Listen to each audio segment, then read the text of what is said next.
शुरू अल्लाह के नाम से जो बड़ा मेहरबान और निहायत रहीम है। सब तारीफें उसी की ज़ात के लिए। अस्सलाम वालेकुम दोस्तों, कैसे हैं? उम्मीद है कि आप खैरियत से होंगे और मेरे गुज़िश्ता लेक्चर्स आपको बहुत पसंद आ रहे होंगे। आप मुझे मोटिवेट करें और मैं आपको मज़ीद अच्छी वीडियोस बना कर देता रहूँगा। फ्रेंड्स, अगर आपको मेरी मज़ीद वीडियो की ज़रूरत है तो मेरे चैनल को सब्सक्राइब करते जाएं। जो भी मेरी नई वीडियो आएगी वो आप तक पहुँचते रहेगी। तो फ्रेंड्स, अब आज का हमारा टॉपिक चैप्टर नंबर 3 के न्यूमेरिकल्स हैं। फर्स्ट ईयर के फिजिक्स के चैप्टर नंबर 3 के न्यूमेरिकल्स हैं। तो आज मैं आपको न्यूमेरिकल्स करवाऊँगा। तो पहले देखें, बिस्मिल्लाहिर्रहमानिर्रहीम।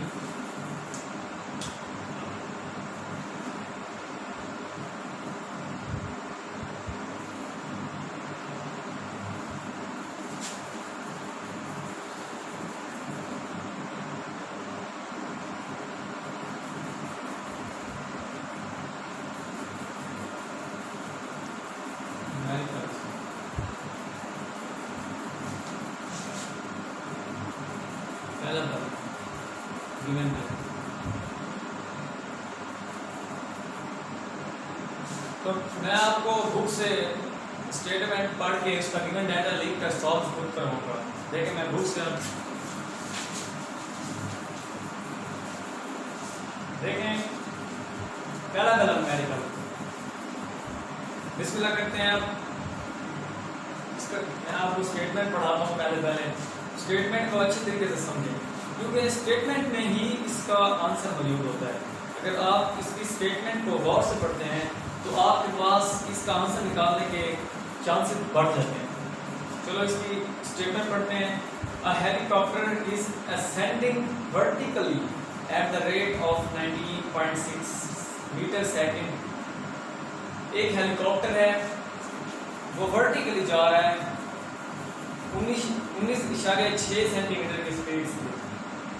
अब ये हॉरिजॉन्टली है, एक वर्टिकली है। मकसद है कि यूं जा रहा है एक हेलीकॉप्टर 19.6 मीटर सेकेंड की स्पीड के साथ। When it is at height of 156.8 metre above the ground, जब वो जमीन से 156.8 मीटर की दूरी पर होता है, वहां से वो एक पत्थर फेंकते हैं। A stone is dropped, यानी कि वहां से एक पत्थर फेंकते हैं। How long will the stone take to reach the ground? अब इसमें वो पूछ क्या रहा है? इसमें वो पूछ रहा है कि कितना टाइम लगता है एक पत्थर को। पहले मैं आपको इसकी बेसिक चीजें समझाऊंगा। देखिए फ्रेंड्स, पहले तो पत्थर ऊपर से आ रहा है तो उसकी ग्रेविटी पॉजिटिव होगी। कैसे? ग्रेविटी तब नेगेटिव होती है जब फ्रेंड्स हम पत्थर को ऊपर फेंकें और फिर वो नीचे आए। जब इनिशियल वेलोसिटी के अपोजिट डायरेक्शन में फाइनल वेलोसिटी हो, यानी कि एक स्टोन मैंने फेंका, ये देखें एक ये मार्कर है, मैंने फेंका, इससे ये वापस आया, तो इसकी नेगेटिव होगी ग्रेविटेशन, लेकिन उसकी नहीं होगी जो ऊपर से फेंकी जाएगी। ये मैंने ऊपर से फेंके, इसकी ग्रेविटी नेगेटिव नहीं होगी, तो इसकी हाइट नेगेटिव होगी। उसमें जैसे कि आप पहले न्यूमेरिकल्स पढ़ते हैं, उसमें आप देखते हैं कि उसमें हाइट पॉजिटिव होती है और ग्रेविटेशनल फोर्स नेगेटिव होती है। लेकिन इसमें डिफरेंट ये है और उसमें डिफरेंट ये है कि उसमें हम नीचे से फेंकते हैं, ऊपर जाती है, फिर वापस आती है। तो इसी तरह इधर इसमें ये डिफरेंस है कि ये ऊपर से फेंकी जा रही है लेकिन नीचे से नहीं फेंकी जा रही। अब देखिए, इसको सॉल्व करते हैं। गिवन डाटा इसमें करते हैं। अब देखें, helicopter is ascending vertically at the rate of, ये इसकी वेलोसिटी आ गई vi। अब फ्रेंड्स vi देखें, अगर ये vi x होगा या vi y होगा, तो ये अब आप कैसे मालूम करेंगे? जैसा कि हाइट का जिक्र हो कहीं भी तो वहां भी vy इस्तेमाल होता है। vy कौन सा कंपोनेंट है? vy y component of x।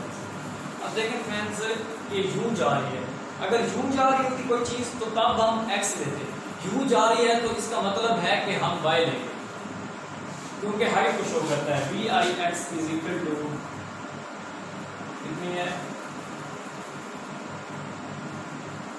vi x is equal to 19.6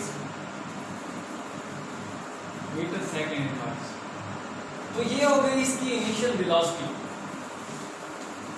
अब what it is at height, अब इसकी हाइट ये है। सो अब हम हाइट क्या लेंगे, जैसे कि मैंने आपको बताया है कि ऊपर से आ रही है तो इसकी हाइट नेगेटिव लेंगे। हाइट होगी इसकी -156.8, ये इसकी हाइट होगी। द स्टोन इज ड्रॉप, जहां से हेलीकॉप्टर ने स्टोन को ड्रॉप किया यानी कि फेंका। अब इसका हमने फाइंड क्या करना है, अब इसका हमने फाइंड करना है how long will stone take to reach the ground, यानी कि स्टोन कितना टाइम लेता है ये जमीन पर पहुंचने के लिए। अब हमने इसका क्या फाइंड करना है, इसकी हमने फाइंड करनी है टाइम। अब सॉल्यूशन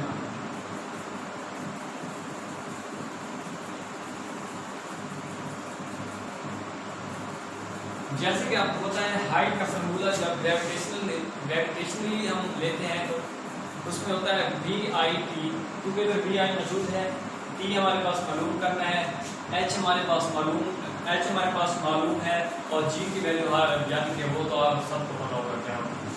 अब देखें कि फॉर्मूले में पूछ लेते हैं H is equal to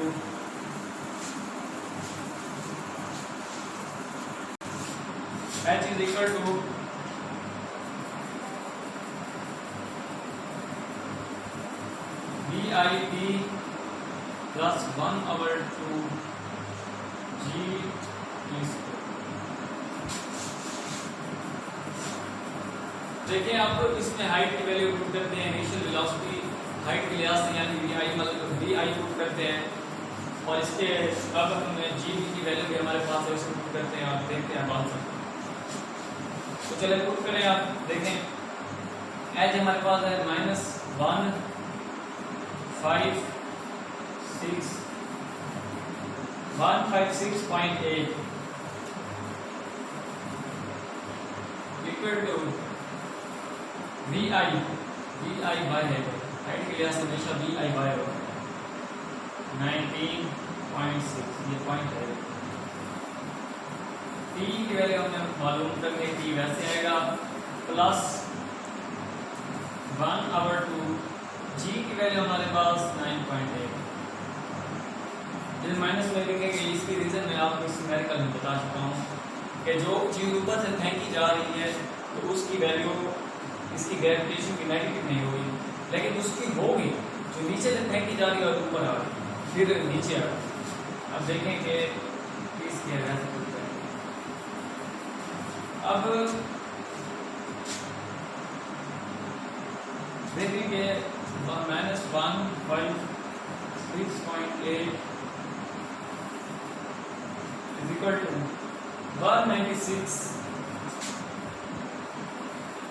119.6 T plus 1/2 9.8 T square।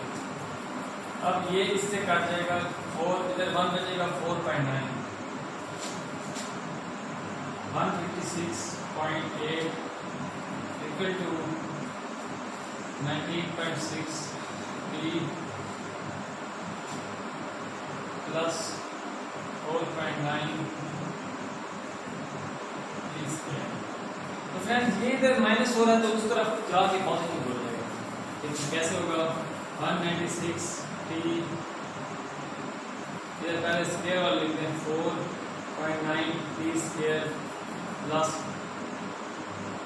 ये इधर प्लस हो जाएगा 156.8। तो फ्रेंड्स अब हम क्या करें इसको, अब फैक्टराइजेशन इसकी की जाएगी।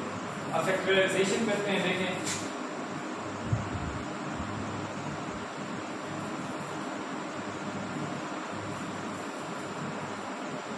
4.9 इसके सारे में से कॉमन आएगा,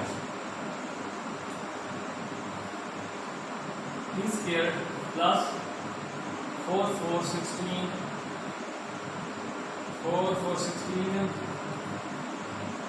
ये तकरीबन हो जाएगा 16, इधर बचेगा 3 3 4 9, यानी कि तकरीबन ये हो जाएगा 4 4 16 4 ही हो जाएगा, 5 हो जाएगा। इसका कैलकुलेशन को निकालते हैं, तकरीबन ये 4 की हो जाएगा। उसके बाद फिर 4.9 इसमें से कॉमन आएगा तो माइनस 32 आ जाएगा। अब ये 0 इधर मल्टीप्लाई और इधर डिवाइड हो जाएगा तो ये 0 हो जाएगा। अब इसकी फैक्टराइजेशन करते हैं, d स्क्वायर प्लस ये माइनस 4 3 10 3 माइनस 32, तो ये हो जाएगा तकरीबन d कॉमन है इसमें से, अगर d माइनस 4 और इसमें से अगर 8 कॉमन है d माइनस 4,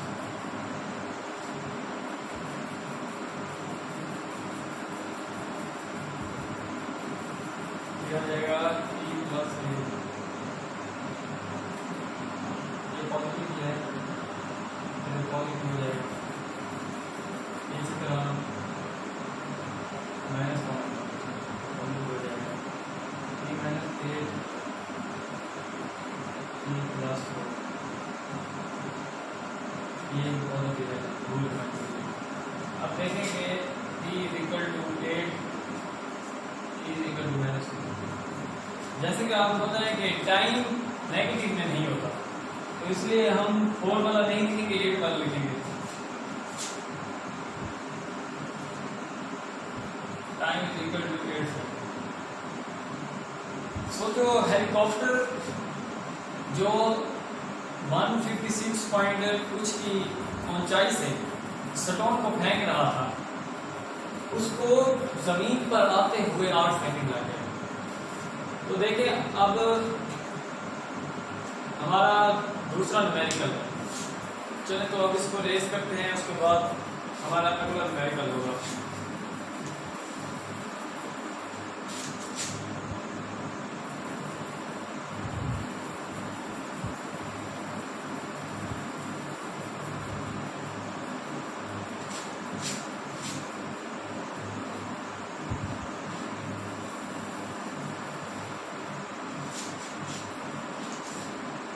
तो अगले न्यूमेरिकल की स्टेटमेंट पढ़ते हैं, उससे हम फिर सॉल्व करेंगे। अब है 3.2 न्यूमेरिकल है, ये देखें। ऐसा कभी बोर्ड में न्यूमेरिकल आता नहीं, अपनी बुक से देख लें। ऐसा न्यूमेरिकल कभी बोर्ड में नहीं आता, क्योंकि ये एक तो इसमें वो है बड़ा ठीक है बड़ी, और दूसरा भी बहुत बड़ा है, इसलिए हम तीसरा न्यूमेरिकल करेंगे। ये बोर्ड में ऐसे न्यूमेरिकल नहीं आता, तो इसकी स्टेटमेंट आप पढ़ते हैं। चलो किस पे लगाएं।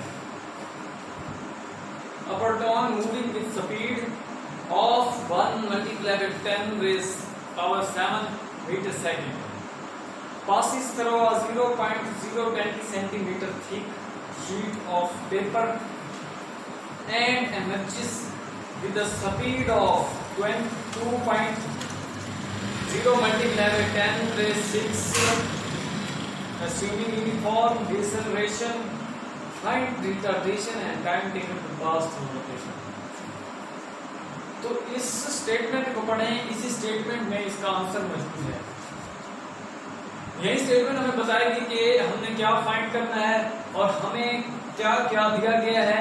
अब देखें, एक प्रोटॉन है बड़ा, वो 1 रेज़ पावर 10⁷ के साथ स्पीड 10⁷ पावर की 1 मल्टीप्लाई बाय 10 की पावर 7 मीटर सेकंड की स्पीड के साथ जा रहा है, और वो 0.020 सेंटीमीटर थी पेपर में से गुजरता है। जब वो उस पेपर में से गुजरता है तो उसकी स्पीड पहले से ज्यादा हो जाती है। स्पीड क्या होती है देखिए, 2 मल्टीप्लाई बाय 1060। अब उसकी यूनिफॉर्म डिसेलेरेशन हमने फाइंड करनी है और उसकी जो वक्त वो लेता है गुजरने में से वो भी हमने फाइंड करना है। तो इसकी इस स्टेटमेंट के मुताबिक इनिशियल वेलोसिटी जो है वो है पड़ी 10⁻⁷, क्योंकि ये देखिए प्रोटॉन मूविंग विद स्पीड, यानी कि वो इनिशियली तौर पर 1⁷ मीटर सेकंड वर्ष की स्पीड के साथ जा रहा था। तो अब उसने एक 0.20 सेंटीमीटर थिक सब कागज की सतह से गुजरा, तो उसकी स्पीड पहले से बढ़कर 2⁻10⁶ मीटर सेकंड हो गई। तो ये इसकी फाइनल स्पीड हो गई, फाइनल वेलोसिटी यानी कि। तो उसकी हमने डिसेलेरेशन फाइंड करनी है और टाइम। अब डिसेलेरेशन क्या होती है? डीएक्सेलरेशन, यानी कि नेगेटिव इसकी तारीफ है बड़ी है, मुकम्मल तौर पर इसकी तारीफ है। The negative acceleration is called deceleration, deceleration. तो हमें यहाँ डीएक्सेलरेशन फाइंड करनी है, नेगेटिव एक्सेलरेशन फाइंड करनी है और दूसरा हमने टाइम फाइंड करना है जो वो प्रोटॉन पेपर में से गुजरते हुए लेता है। तो आइए देखें इसकी स्टेटमेंट में से गिवन डाटा हम लिखते हैं, तो उसके बाद देखें हमें क्या आंसर आता है हमारे पास नेगेटिव एक्सेलरेशन का और वो कितना टाइम लेता है पेपर में से गुजरने में। अब प्रोटॉन का तो आपको पता ही होगा कि ये एक एटम का पार्टिकल है जो न्यूक्लियस में पाया जाता है। तो देखिए अब गिवन डाटा लिखते हैं, बिस्मिल्लाह करते हैं।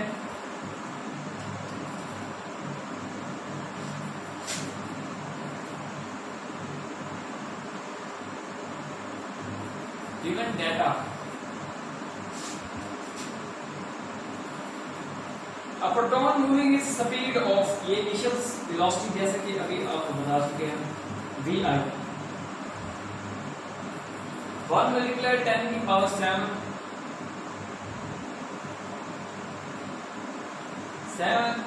Metre second inverse passes through 0.020 centimetre thick paper sheet.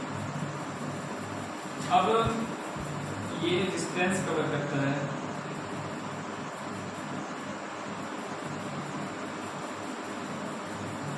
तो 0.020 सेंटीमीटर। तो हम इसे अब इसके छोटे यूनिट में ले जाते हैं।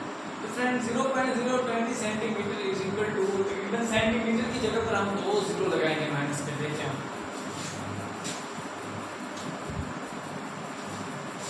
ये लगाया हमने 0.020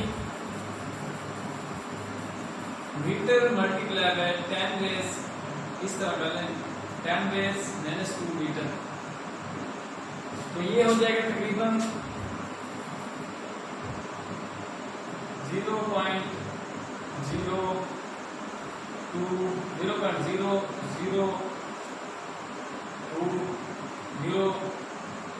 मीटर,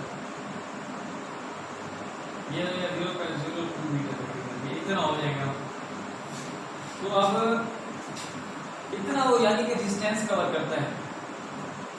तो अब देखिए कि स्टेटमेंट के मुताबिक फाइनल वेलोसिटी क्या है, यानी कि जिस वेलोसिटी ज्यादा या बढ़ रही है तो वो निकला है जिस स्पीड के साथ पेपर की शीट से। लेकिन वो वेलोसिटी क्या है? 2 मल्टीप्लाई बाय 10 की raise power 6 VF, so VF is equal to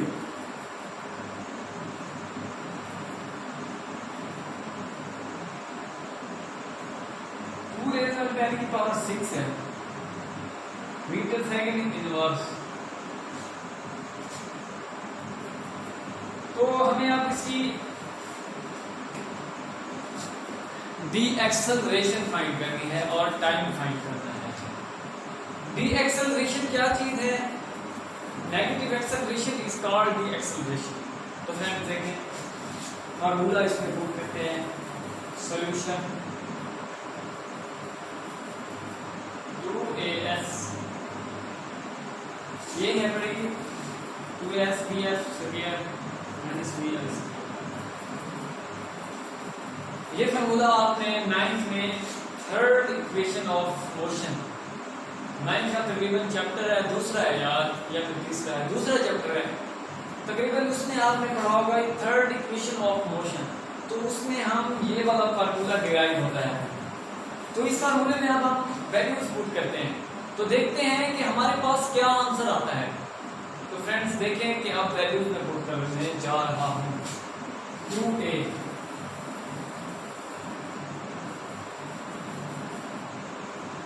s की वैल्यू क्या है 0.000020 centimetre metre and is equal to vf के स्क्वायर 2 मल्टीप्लाई 10 की रेज़ पावर 6 इसका स्क्वायर लेंगे माइनस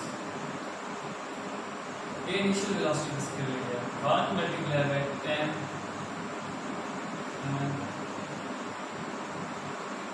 स्क्वायर। तो दोस्तों अब हमने इसमें अपनी वैल्यूज पुट कर ली। तो अब मैं देखेंगे फ्रेंड्स, अब मैं इसका आंसर कैसे फाइंड करता हूं। मेरे पास कैलकुलेटर है, तो देखें इसका सॉल्यूशन करते हैं।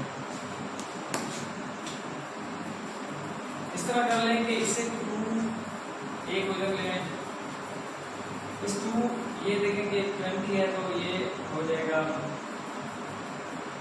2 मल्टीप्लाई है 2.0 मल्टीप्लाई बाय 10 e पावर -2 तो ये हो जाएगा। अब इसका स्क्वायर जब लेंगे 4 हो जाएगा, 2 का स्क्वायर 4 मल्टीप्लाई बाय 10 की पावर 12 माइनस 1 की 1 कैसे आएगा मल्टीप्लाई बाय 10 की पावर। तो ये वाला इधर मल्टीप्लाई हो रहा है तो साफ जाहिर बात है कि इधर जब जाएगा तो ये डिवाइड हो जाएगा। चलो आप इधर डिवाइड करते हैं, ये डिवाइड करते हैं 4 मल्टीप्लाई बाय 10 की पावर 12 और इसी तरह माइनस 1 मल्टीप्लाई बाय 10 की पावर 14 और ये हो जाएगा 2 मल्टीप्लाई बाय 10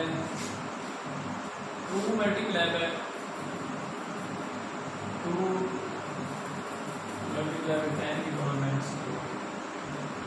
तो ये वैल्यू हो गई। अब एक्सेलरेशन मेरे पास कैलकुलेटर है तो कैलकुलेटर पर फाइंड करते हैं। अगर वैसे निकाल लें तो मैं कर लूँगा कि थोड़ा टाइम लग जाएगा, लेकिन खुद कर लेते चलो तो कैलकुलेटर पे कर लेते थोड़ा ज़्यादा टाइम लग जाएगा। ये 4 multiply by 10 power 12 minus 1 multiply by 10 raise power 14 divided by 2 multiply by 2 multiply by 10 raise power -4। तो फ्रेंड्स ये हमारे पास आंसर हो जाएगा। तो हमारे पास ये आंसर हो जाएगा। तो हमारे पास कैलकुलेटर पे तकरीबन आंसर आता है -2400 मल्टीप्लाई बाय 10 की पावर 14। तो ये इसे 2.4 कर देते हैं माइनस मल्टीप्लाई बाय 10 की पावर 17 हो जाएगा, क्योंकि ये 3 पावर इसके साथ जब ऐड होगी तो मैं खुला कर जाता हूँ 3 मल्टीप्लाई बाय 10 की power 14। So -2.4 multiply 10 raise power 3 plus 14। तो ये हो जाएगा -2.4 multiply by 10 raise 17। So this is answer of metre second inverse.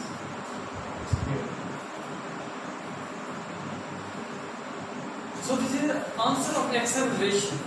तो हमें अब फाइंड क्या क्या करना था एक एक्सेलरेशन फाइंड करनी थी और दूसरा टाइम फाइंड करना था।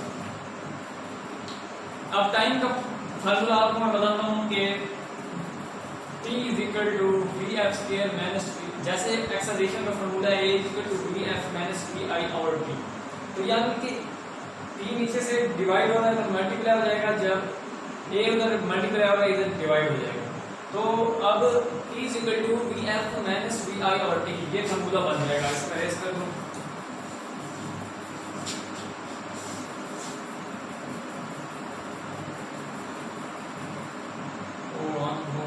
चलो बुक से देख कर लेंगे वैल्यूज को।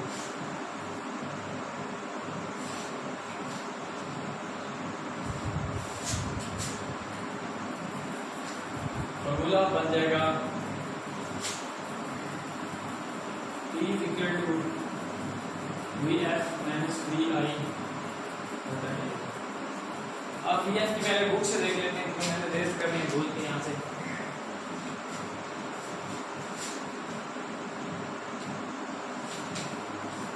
तो देखें कि ये हो जाएगा तकरीबन वी एफ की वैल्यू कैलकुलेट करते हैं।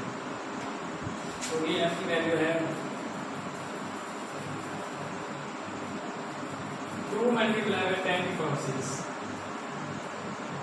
10 की power 6 minus 1 multiply by 1 multiply by 10 की पावर 7।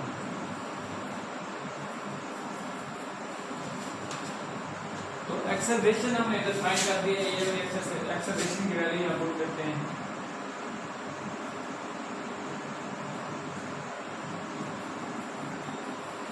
तो अब इसकी वैल्यूज हम कैलकुलेटर से निकाल लेते हैं, क्योंकि यहाँ थोड़ा टाइम लग जाएगा निकालते हुए। 2 multiply 10 raise power 6 minus 1 multiply 10 raised power 7, पहले से निकाल लेते हैं। अब divided by 2.4 multiply by 10 raised power 7। से ये तकरीबन हमारे पास आंसर हो जाएगा, पास आ जाएगा तकरीबन 3.3 power minus. This is answer of time. तो अब कितना टाइम लगा प्रोटॉन को उस शीट से गुजरने के लिए, तो ये आपके पास उसका आंसर है। तो फ्रेंड्स पहले हमें इनिशियल वेलोसिटी, फाइनल वेलोसिटी और डिस्टेंस दिया गया था, फिर हमने उससे एक्सेलरेशन निकाली, एक्सेलरेशन से फिर हमने टाइम निकाला। तो उम्मीद काफ़ी है कि आपको ये मेरे न्यूमेरिकल्स पसंद आ रहे होंगे। तो अब हम क्या करते हैं कि देखेंगे अगला न्यूमेरिकल करते हैं 2.4। सो मैं इसे रेस कर लेता हूँ, तो रजिस्टर में लेता हूँ और फिर इसको रेस करता हूँ और फिर अगला न्यूमेरिकल करते हैं। अगर न्यूमेरिकल जो है ना वो बड़ा ही आसान है और बड़ा इंटरेस्टिंग है, छोटा है। ये भी बहुत आसान है, इंटरेस्टिंग है, लेकिन बहुत इससे ज्यादा है। चलो बुक से हम लेते हैं इसकी स्टेटमेंट। अब क्या है स्टेटमेंट?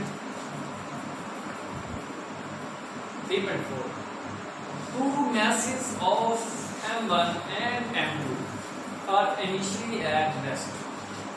यानी कि दो मासेस हैं, ये देखिए ये दो मासेस हैं, ये मासेस हैं, ये इनिशियली रेस्ट पे है। अब देखेंगे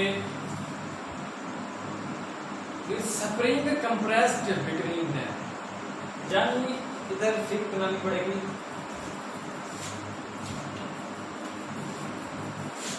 ये एक मैथ है,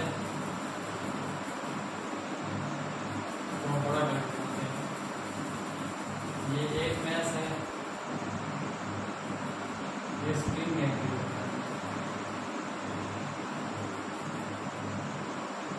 M2 ये मैथ्स 1 और मैथ्स 2 है, ये V1 और V2। सबसे बात है कि जो रेस्ट में होते हैं उनकी वेलोसिटी 0 होती है, यानी कि ये दो मैसेज पड़े हैं, इनकी वेलोसिटी 0 है initially at rest. With compressed spring through, what will be the ratio of magnitude of velocities after the spring has been released?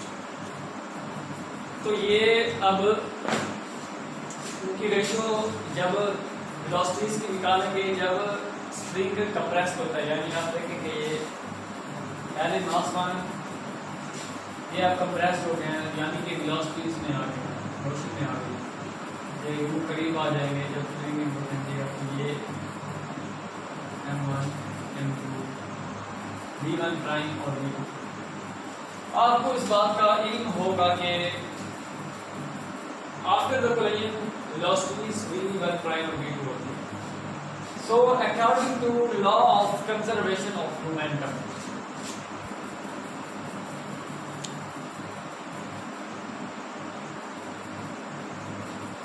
according to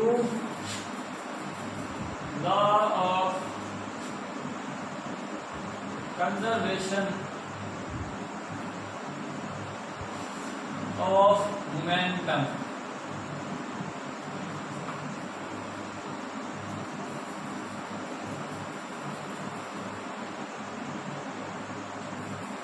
law of conservation of momentum के मुताबिक अब इनकी equation लिखते हैं। पहले given data लिख लेते हैं।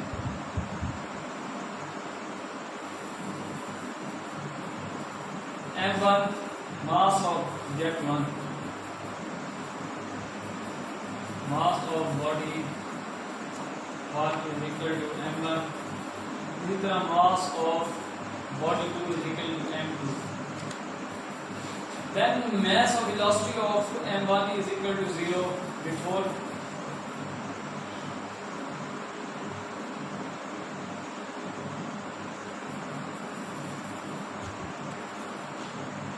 mass of body of M2, sorry देखेंगे इधर आएगा,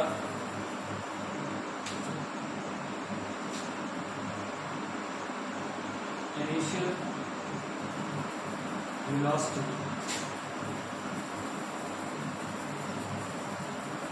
of M1 equal to 0, इसी तरह से velocity of M2 is equal to 0, होगा M1।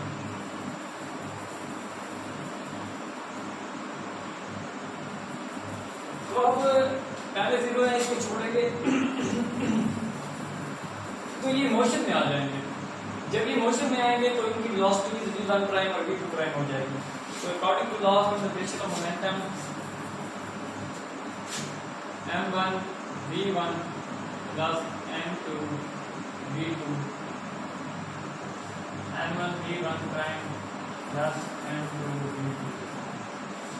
तो ये हो गया M1 प्लस V1। तो M1 V1 की जगह 0 पुट करते हैं और V2 की जगह 0 पुट करते हैं। तो देखिए अब क्या होता है,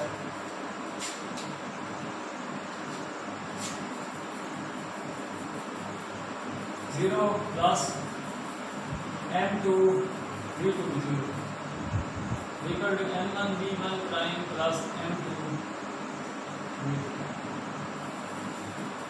तो दोस्तों अब ये जब मल्टीप्लाई होगा 0 से तो 0 हो जाएंगे, तो before collision 0,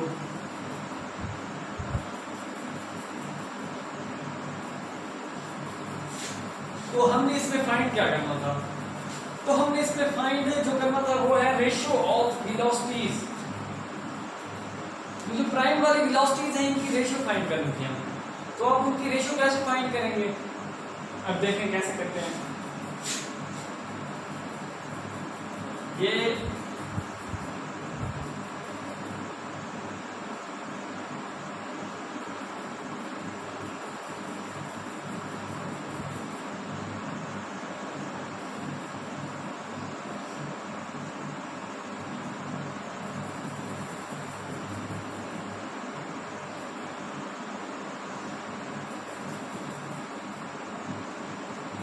So this is ratio of velocity. So this is ratios of velocities.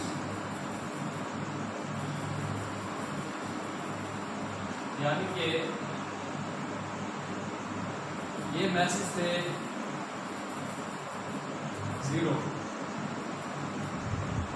क्योंकि ये रेस्ट में थे बिफोर स्प्रिंग कंप्रेस। तो जो ही स्प्रिंग कंप्रेस हुआ तो वेलोसिटीज में आ गए, तो वो वेलोसिटीज की v1 प्राइम और v2 प्राइम। तो न्यूमेरिकल वाला हमसे क्या पूछता है? न्यूमेरिकल वाला हमसे पूछता है कि उन वेलोसिटीज की रेशियो निकाल के दें। उसने कोई वैल्यू नहीं दी कि v1 की वैल्यू दी है v2 निकालें, या मैसेज की वैल्यू दी है तो वेलोसिटीज निकालें। उसने हमें बस यही बताया कि जो मैसेज हैं स्प्रिंग कंप्रेस होने से पहले वो रेस्ट में थी, जो ही स्प्रिंग कंप्रेस हुआ ये मोशन में आ गई, तो उसी मोशन वाली वेलोसिटीज पे हमने रेशियो निकाला, तो इसकी रेशियो हमने यहाँ निकाल ली है। तो फ्रेंड्स उम्मीद है कि आपको मेरा ये न्यूमेरिकल समझ आया होगा। तो इसको हम रेस करते हैं और फिर अगले न्यूमेरिकल में जाते हैं।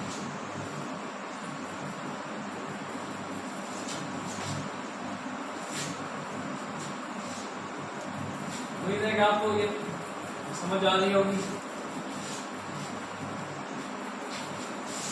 चैनल को सब्सक्राइब करना मत भूलें।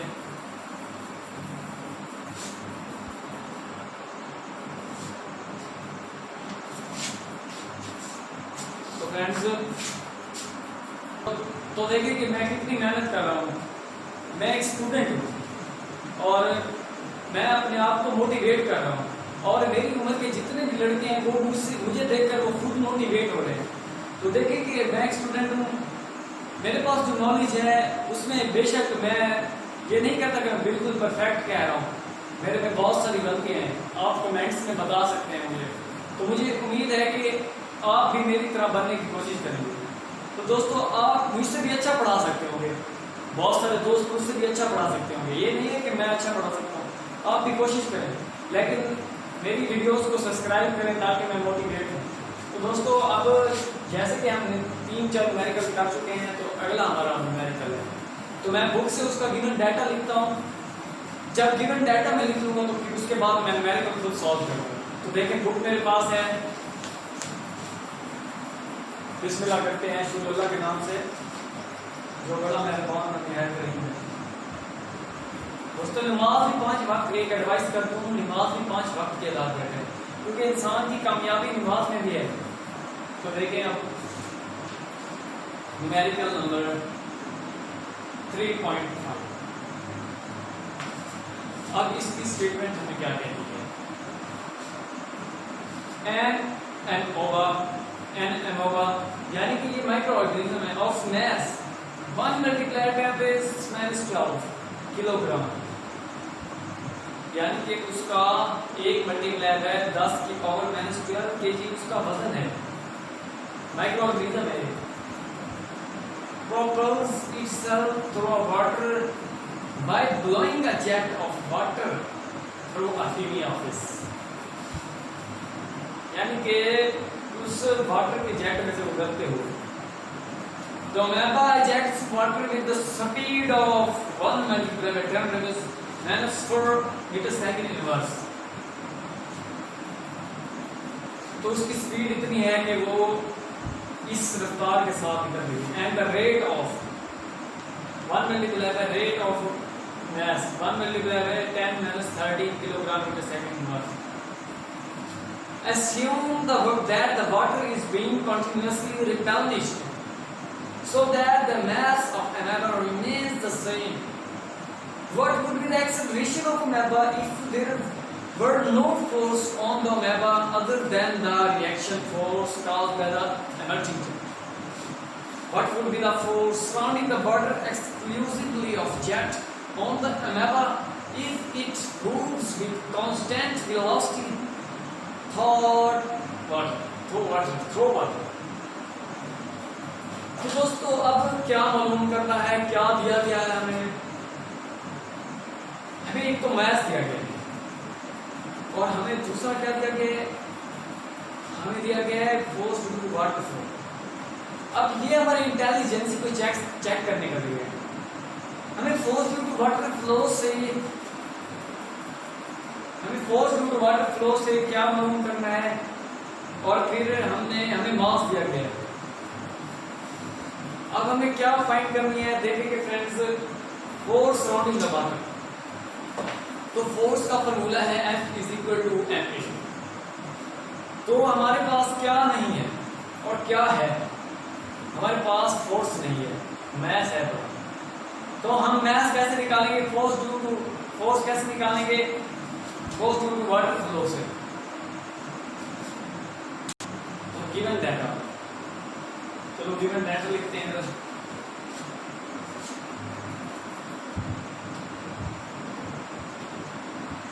पहले मैंने आपको बता दूं एक और बात, पहले जब मैंने स्टडी शुरू की, यानी कि YouTube पर मुझे मेरे कजन ने कहा, तो पहले मैं पेजेस पे पढ़ाने लगा।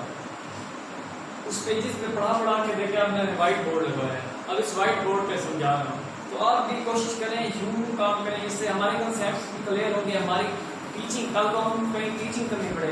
ये नहीं है कि अब आप डॉक्टर बनना चाहते हैं, वहाँ मेडिकल कॉलेज में प्रोफेसर भी तो लग सकते हैं, वहाँ आप टीचिंग कर सकते हैं, तो आपका फैकल्टी जो स्किल्स होंगे वो बहुत ही ज़बरदस्त हो जाएगी। तो मुझे उम्मीद है कि आप मेरे चैनल को सब्सक्राइब करें ताकि मैं मोटिवेट हूँ और मेरे जैसे कई बच्चे और उभरें और पाकिस्तान की तालीम बहुत ही बेहतर हो सके, क्योंकि आप रट्टे वाली तालीम चल रही है। हमें चाहिए कि हमें कंसेप्चुअल स्टडी करनी चाहिए, वो कंसेप्चुअल स्टडी खुद प्रैक्टिस से होगी। तो पढ़ने और पढ़ाने में बड़ा फर्क है। इंसान खुद तो पढ़ लेता है, लेकिन किसी को समझाना, एक तो खुद को कंसेप्ट क्लियर होते हैं, फिर दूसरों के कंसेप्ट क्लियर होते हैं। तो इससे हमारी टीचिंग फैकल्टीज अच्छी होती हैं, हमारी स्पोकन इंग्लिश वेल अच्छी होती है। मेरी पहले इतनी अच्छी नहीं थी, मैं भी शुरू में डरता था, मैं वीडियो के सामने आने से घबराता था, लेकिन अब देखें बेझिझक मैं खड़ा हूँ, मुझे कहीं भी खड़ा कर दे, मैं पढ़ा सकता हूँ। देखिए आप भी यूँ हो सकते हैं कि मैं पहले डरता था कि लोगों को, बच्चों को देखता था छोटे छोटे कि ये कैसे पढ़ा रहे हैं यार, मैं नहीं कर सकता ये। तो मैंने कोशिश की, मुझे मेरे कज़न ने कहा करो तुम कर सकते हो। तो देखें आज मैं किसी भी प्लेटफॉर्म पे चला जाऊँ तो बहुत ही अच्छे तरीके से बोल सकता हूँ, मेरी स्पोकन इंग्लिश बहुत अच्छी है। तो फ्रेंड्स, उम्मीद है कि आप मेरे चैनल को सब्सक्राइब करेंगे। ये सिर्फ मैं सब्सक्राइब के लिए नहीं कह रहा, ताकि मैं मोटिवेट हो सकूँ और दूसरे स्टूडेंट भी मोटिवेट हो सकूँ। तो आज चलें, अब मैं आपको गिवन डाटा दिखाता हूँ। मैथ्स इसका ये है 1 × 10 क्या kilogram.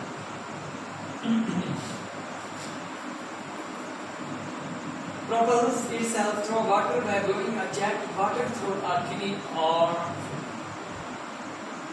the omega jet speed of speed।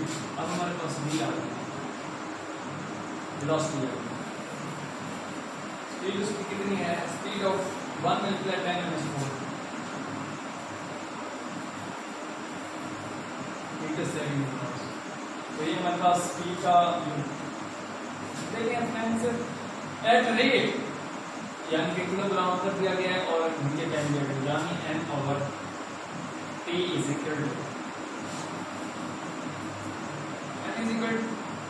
m/t = 1 में कर देते हैं फिर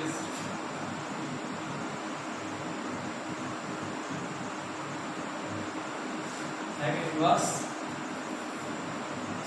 Assume that the water is being continuously turned, but with the acceleration of amoeba, if there were no force on the amoeba other than the reaction force caused by the emerging jet and the force of surrounding water exclusively of jet from the amoeba, if it moves with constant velocity throughout। तो पहले हम क्या find करें,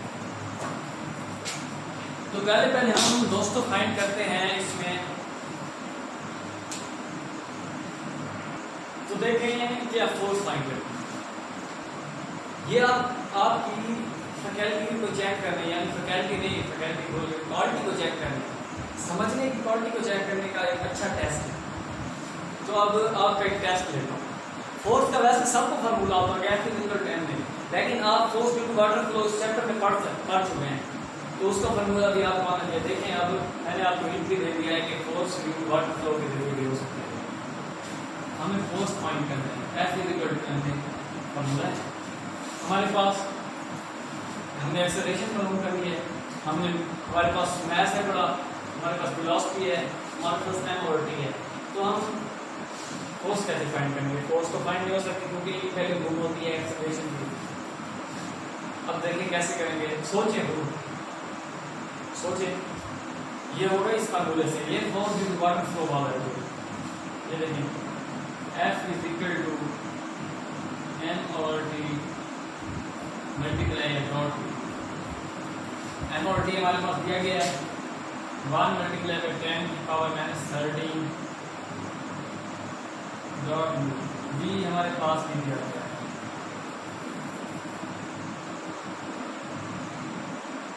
तो जब हम इसे multiply करेंगे तो हमारे पास फोर्स आ जाएगी, तो फिर हम एक्सेलरेशन बड़े आसानी से फाइंड कर लेंगे। मेरे पास कैलकुलेटर है, तो वो कैलकुलेटर पड़ा है, देखें आप कैलकुलेटर से करते हैं। वैसे भी मैं कर सकता हूँ, ये बात नहीं है टाइम लगेगा, चलो वैसे करवा के दिखा देता हूँ। 1 मल्टीप्लाई बाय 10 की पावर -13, और ये मल्टीप्लाई हो जाएगी तो ये -4 आ जाएगा। 1 मल्टीप्लाई बाय 10 की -13, तो ये कैलकुलेटर के बगैर भी आपको मैंने फाइंड करके दिखा दिया है। तो अब हमें acceleration find F is equal to ma वाले फॉर्मूले से करते हैं। F is equal to ma, जब फोर्स हमारे पास दी गई है, एक्सेलरेशन हमने फाइंड करनी है, मास भी हमारे पास दिया गया है पहले, तो देखिए हम फाइंड करते हैं। मैं इसे रेस कर लूँ,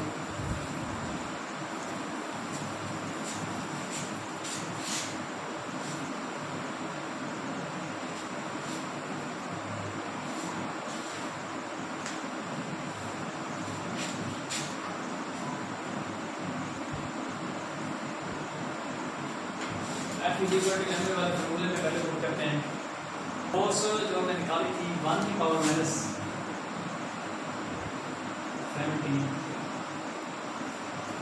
ये हमारे पास फोर्स थी, इक्वल टू m हमारे पास 1 की पावर -12 या 11 था, और एक्सेलरेशन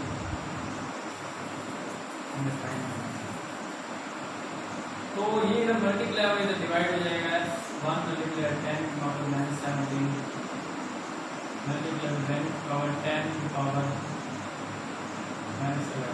तो दोस्तों अब इनको हम डिवाइड करते हैं, तो सॉरी 10 की पावर -12 है, भूल के मैंने किया है। तो ये हमारे पास एक्सेलरेशन फाइंड करते हैं। 1 मल्टीप्लाई बाय 10 और -17 प्लस करें, जब ऊपर जाएगा तो प्लस हो जाएगा। ये इक्वल टू 1 की पावर ये मल्टीप्लाई 5 -5 मीटर सेकंड।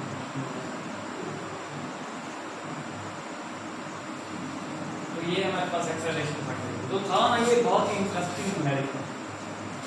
पहले हमें क्या दिया गया था, हमने क्या फाइंड करना था, मैं आपको आजाद से समझा दूँ। उसने हमें फोर्स मालूम करने का कहा, उसने हमें फोर्स टू वाटर फ्लो वाले फॉर्मूले में सब कुछ दिया था, हमने उससे फोर्स निकाली। जब हमने उससे फोर्स निकाली तो हम अब एक्सेलरेशन कैसे फाइंड करेंगे? F is equal to m के वाले फॉर्मूले, यानी कि न्यूटन सेकंड लॉ वाले फॉर्मूले। F is equal to ma होता है, तो m इधर मल्टीप्लाई होकर डिवाइड हो जाएगा, तो ये हमारे पास एक्सेलरेशन हो जाएगा।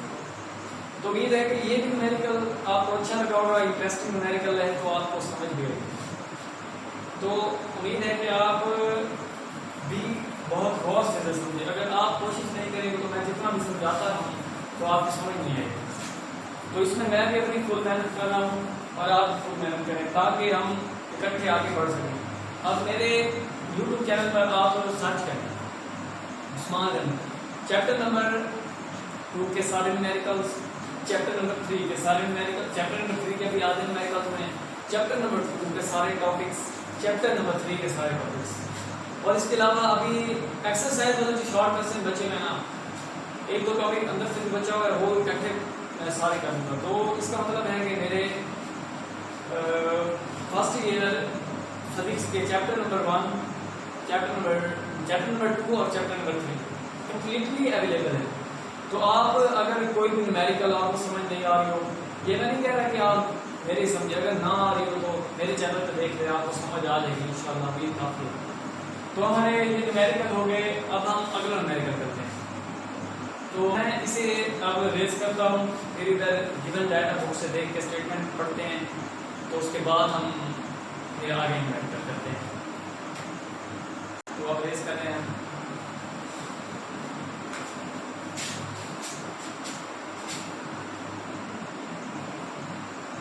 अब बुक से अगला न्यूमेरिकल करते हैं, स्टेटमेंट लिखते हैं।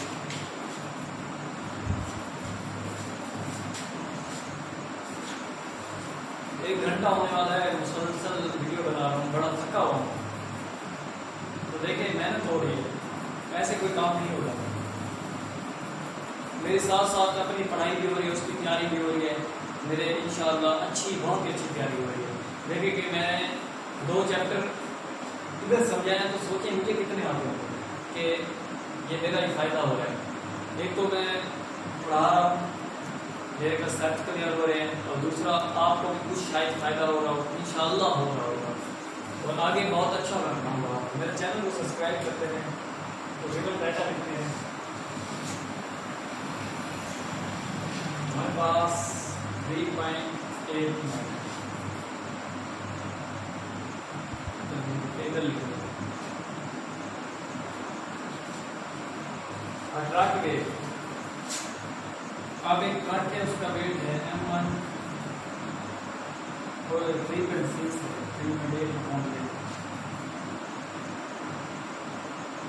3.6।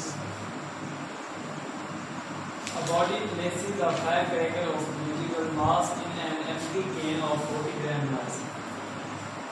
यानी कि एक खाली केन है जिसका मैस 40 ग्राम है,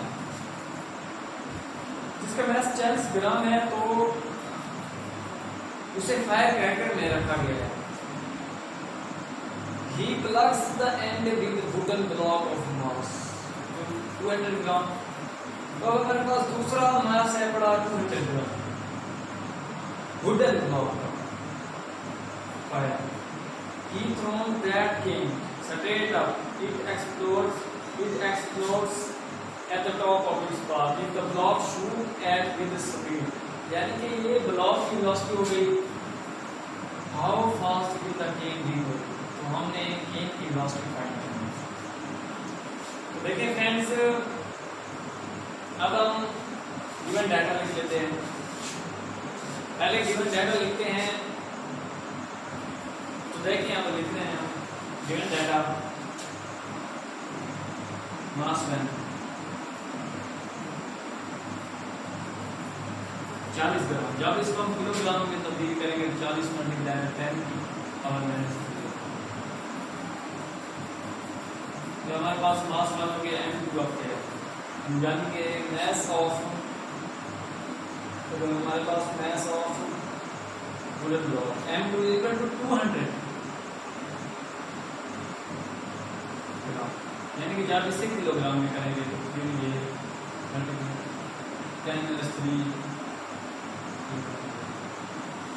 तो अब स्टेटमेंट के मुताबिक हमें वेलोसिटी ऑफ वुडन ब्लॉक दी गई है जो कि 3 मीटर सेकंड मास है, यानी कि v2 prime is equal to, यानी कि बिफोर कॉलम 0 होता है, इसलिए ये बिफोर कॉलम 0 है, तो v2 प्राइम आ गया। v2 प्राइम है हमारे पास 3 मीटर सेकंड। अब हमें क्या फाइंड करना है, v1। अब हमें v1 प्राइम यानी कि velocity of the can find करना है। तो मैं बुक रख देता हूं और आपको समझाता हूं। तो देखिए सॉल्यूशन,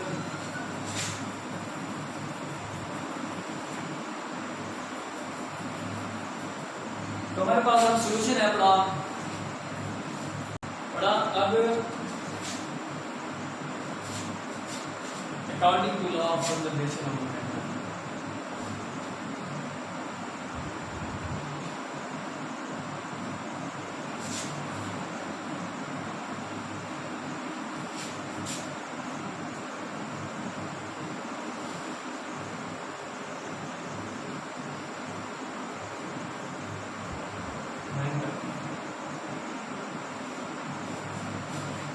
अब m1 v1 plus m2 v2 equal to m1 v1 prime plus m2 v2 prime.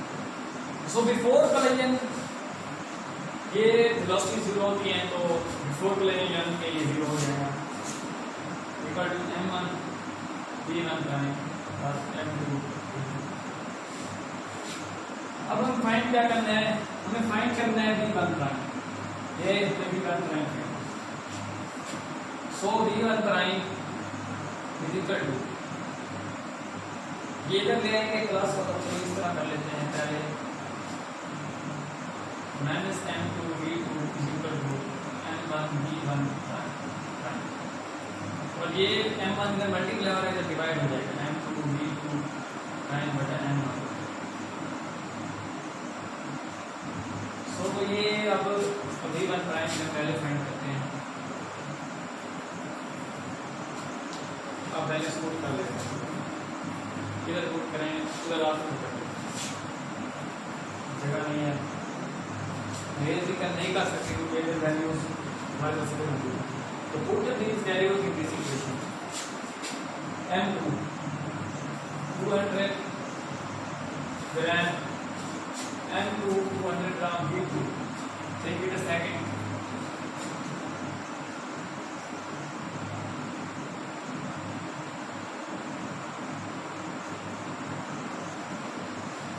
तो अब m1 क्या है हमारे पास, m1 40 ग्राम, तो ग्राम ये बल्कि किलोग्राम में हम चेंज किया था, सॉरी कर लेते हैं. 40 मल्टीप्लाई 10 raised -3 मल्टीप्लाई करें, v2 हमारे पास 3 भी लिख सकें. तो अब हमारे पास है m1, सॉरी इधर हम 200 लिखते हैं, तो इधर आएगा अब 40 ग्राम,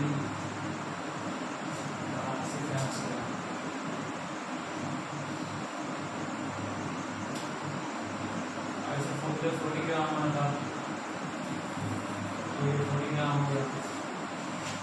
तो अब इसकी कैलकुलेटर 40 ग्राम नहीं है, 40 multiply by 10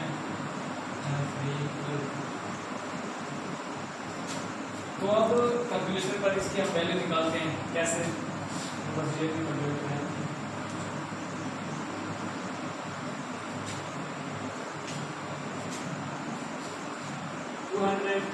multiply by 10 raised power -3 multiply by 3 0.6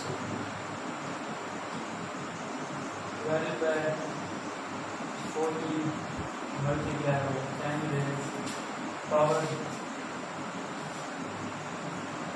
this power minus. तो आप देखें कि हमारे पास आंसर क्या आ रहा है, मेरे पास कैलकुलेटर पे आ रहा है -15 मीटर सेकेंड. सो आप लिख देते हैं v2 प्राइम v1 प्राइम